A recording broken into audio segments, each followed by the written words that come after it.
Hello everyone, welcome to my channel. तो आज हम लोग अपनी तैयार सब्जियों की हार्वेस्टिंग कर लेते हैं और साथ में हम लोग कुछ गार्डनिंग से रिलेटेड बातें करेंगे। जो कुछ प्रॉब्लम्स आ रही हैं कई लोगों को, फ्रूट नहीं बन रहे हैं या छोटे छोटे फल बन करके झड़ रहे हैं, या फिर मेल फ्लावर्स ज़्यादा आ रहे हैं फीमेल नहीं आ रहे, या सिर्फ फीमेल आ रहे हैं मेल नहीं आ रहे, या फिर एक साथ कई सारे फल नहीं लग रहे हैं। तो ये इन सारी बातों के लिए कौन कौन से कारण जिम्मेदार होते हैं वो सब हम देखेंगे और साथ में हम लोग हार्वेस्टिंग देखेंगे। तो एक क्वेश्चन बहुत बार आता है कि हमारे प्लांट्स बिल्कुल हेल्दी हैं लेकिन फ्रूटिंग नहीं हो रही है।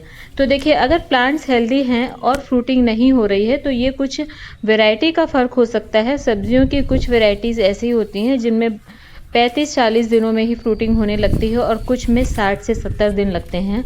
तो अगर आपके प्लांट्स हेल्दी हैं तो फ्रूटिंग ज़रूर होगी, आप थोड़ा सा वेट कीजिए। और इसके साथ साथ आप अपने पौधों को खाद दे सकते हैं और उसमें आप अभी सरसों की खली डाल सकते हैं। सरसों की खली बहुत अच्छी होती है, इसका लिक्विड बना करके आप डालेंगे, बहुत जल्दी पौधों को असर होगा और फ्रूटिंग होने लगेगी।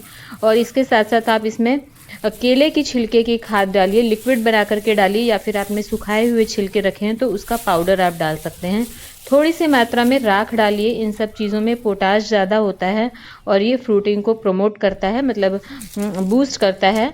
तो अगर आपके इस तरह की कंडीशन है कि पौधे बिल्कुल हेल्दी हैं, हरे भरे हैं, अच्छे हैं, स्वस्थ हैं और फिर भी फ्रूटिंग नहीं हो रही, तो आप एक बार खाद डालिए और वेट कीजिए। ये वैरायटी का फ़र्क होता है, फ्रूटिंग ज़रूर होगी अगर पौधे हेल्दी हैं तो।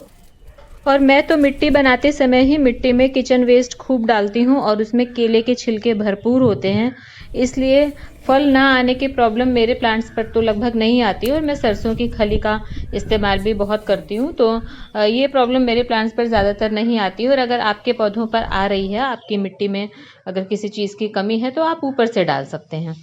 और ये देखिए, बीन्स देख लीजिए इस गमले में कितनी सारी लगी हुई हैं। और ये बैगन भी अच्छे लग रहे हैं। और बैगन जब आप तोड़ें तो देखिए, बैगन ना थोड़ा सा बड़ा होता जाता है, हमें समझ में नहीं आता है कि ये पूरा हो गया है, अभी तोड़ना है या नहीं तोड़ना है। तो जब शाइन होती है ना फ्रूट में, जब चमक रहती है उसी समय हमें तोड़ लेना चाहिए। जब थोड़ा सा डल होने लग जाता है, चमक थोड़ी सी कम होने लगती है, उतना वेट नहीं करना चाहिए, क्योंकि वो बड़ा होता जाता है फ्रूट। हम सोचते हैं अभी और बड़ा हो रहा है, लेकिन उसके बाद टेस्ट खराब हो जाता है, बीज पड़ने लगते हैं। तो बैगन में थोड़ी सी शाइनिंग रहे, देखिए इस तरह से सॉफ्ट हो, उसी समय तोड़ लेने चाहिए। और ये लॉन्ग बीन्स का सीज़न बस अब जाने वाला है। ठंड में ये बहुत अच्छी नहीं लगती हैं, ठंड में सेम वगैरह बहुत अच्छी लगती हैं। गर्मी और बरसात में ही लॉन्ग बीन्स ज़्यादा होती हैं। और आप इसके बीज इस समय पर सेव करके रख सकते हैं। प्लांट पर ही कुछ बीन्स को आप सूखने दीजिए, पकने दीजिए। पकने के बाद जब वो पूरी तरह से ड्राई हो जाएंगी, उसके बाद आप उन्हें निकाल करके और किसी एयर टाइट डब्बे में रख लीजिए। और उसके बाद जब गर्मी स्टार्ट होगी उस समय हम इसकी मतलब मार्च के समय में फिर से बुआई कर सकते हैं। तो आपके जो घर पर ही बीज आपके तैयार हो जाएंगे। और मेरे तो देखिए अपने आप सूख सूख करके और ऐसे ही गमलों में गिरती जा रही हैं और छोटे छोटे पौधे निकलते जा रहे हैं, लेकिन मुझे अब नहीं लगाने हैं। तो अभी तो मैं जो नए पौधे निकल रहे हैं वो मैं निकाल करके हटा रही हूँ। ये वाले जो बीन्स के प्लांट मैंने आपको बताया ही था, जो मैंने पहले गर्मी में लगाए थे, तो उसी के बीज गिर गए थे और अपने आप निकल आए थे। तो फिर मैंने ये निकाल करके ऐसे गमलों में शिफ्ट कर लिए थे और देखिए कितनी अच्छी फ्रूटिंग हो रही है। और ये बीन्स तो अब आप भी मेरी देख देख करके बोर हो गए होंगे, कब से ये हार्वेस्टिंग दे रही हैं, क्योंकि एक बार मैंने गर्मी में लगाई और गर्मी वाली ख़त्म भी नहीं हुई थी और दोबारा से प्लांट्स निकल आए थे, तो ये मैंने फिर दोबारा लगा ली। और जो मेरे पुराने वाले पौधे थे एक कंटेनर में, जो मैंने सबसे शुरू में लगाए थे, वो भी मैं निकालने वाली थी। ये देखिए ये वाले पौधे बस मैं निकालने वाली थी, लेकिन बस इसमें अब दोबारा से देखिए कितनी अच्छी अच्छी बिल्कुल नई लीव्स निकली हैं और फिर से बीन्स लग रही हैं। और बिल्कुल लग ही नहीं रहा है ये पौधा कि एक बार पूरी तरह से ख़राब हो चुका था, एकदम से सूख गया था, पीले पीले पीले पत्ते होकर के सारे झड़ गए थे और ये दोबारा से सारी नई पत्तियाँ निकली हैं। और ये भिंडी के पौधे भी बस अब मैं निकालने वाली हूँ। ये टब में खाली करके फिर हम लोग इसमें ठंड की सब्जियां लगाएंगे, पालक, धनिया पत्ती वगैरह। भिंडी का सीज़न भी गया, अब विंटर में भिंडी नहीं लगेगी, अब ये दोबारा से फिर गर्मी में लगेगी। और भिंडी के सीड्स भी आप घर पर तैयार कर सकते हैं। कुछ भिंडियों को आप पकने दीजिए प्लांट पर ही, और उसके बीज जब पूरी अच्छी तरह से वो भिंडी सूख जाएगी तो आप उसके बीज कलेक्ट करके रख सकते हैं और फिर गर्मी स्टार्टिंग में आप उन्हें लगा सकते हैं।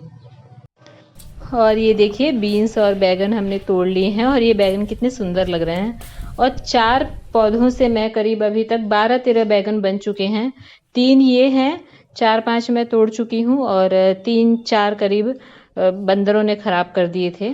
तो बहुत मतलब बैगन के 3-4 पौधे तो बहुत होते हैं। अगर आपकी छोटी फैमिली है तो आप इतना तो खा भी नहीं पाएंगे, बहुत सारे लग जाते हैं एक साथ। और ये देखिए तोरई भी रेडी है। और इस लौकी की बेल पर देखिए एक ही बेल पर 3 फल एक साथ बड़े हो रहे हैं। और कल एक क्वेश्चन आया है कि हमारी बेल पर एक बार में एक ही फल बड़ा होता है और बाकी सारे सूख जाते हैं। तो ऐसा इसलिए होता है क्योंकि आपके जो फूड उसे कम मिल रहा है बैगन लौकी को, मतलब आपने या तो छोटे कंटेनर में लगाया है या कंटेनर में मिट्टी कम है, तो उसकी वजह से ऐसा होता है। जो अभी ये मेरे पास आप ये थर्माकोल बॉक्सेस देख रहे हैं, इसमें मैं पहले एक में 2 बेल लगाती थी तो मेरे साथ भी यही होता था। एक साथ एक से ज़्यादा लौकी बड़ी नहीं होती थी, लेकिन इस बार मैंने एक बॉक्स में 1 बेल लगाई है। तो देखिए अब एक साथ 3 लौकी भी बड़ी हो रही हैं और एक दूसरी वाली जो बेल है उस पर भी एक साथ 2 लगी हुई हैं अभी। और ये वाली जो लौकी है इसकी वैरायटी देखिए ऐसी है कि इसकी लंबाई ज़्यादा नहीं होती है, मोटाई बढ़ जाती है। और जो दूसरी वाली बेल पर लौकी लगी हुई है वो लंबी होती है। तो ये वैरायटी का फ़र्क होता है, मोटाई से आप समझ जाएंगे कि लौकी तैयार है। और ये देखिए तोरई, ये इसकी बेल भी मैंने आपको दिखाया था, शुरू में कितनी वीक लग रही थी। मुझे लग रहा था इस बार तोरई नहीं लगेगी अच्छी, मुझे निकालनी पड़ेंगी। लेकिन फिर मैंने थोड़ी सी इन पर मेहनत की और अब देखिए अच्छी खासी इनकी कंडीशन हो गई है और ठीक ठाक हार्वेस्टिंग हो रही है। और सब्जियों के पौधों की मिट्टी को आप पूरी तरह से ड्राई ना होने दें, हल्की सी नमी बनी रहनी चाहिए, तभी आपकी सब्जियां अच्छी होंगी। नहीं तो जो फल होंगे वो भी सूखे सूखे से होंगे, क्योंकि सब्जियों में पानी बहुत ज़्यादा होता है। तो आपको इसकी मिट्टी में भी हल्की सी नमी बनाए रखनी है। तो चलिए आज की हार्वेस्टिंग हो गई है। आज के लिए इतना ही, मिलते हैं नेक्स्ट वीडियो में। Thank you.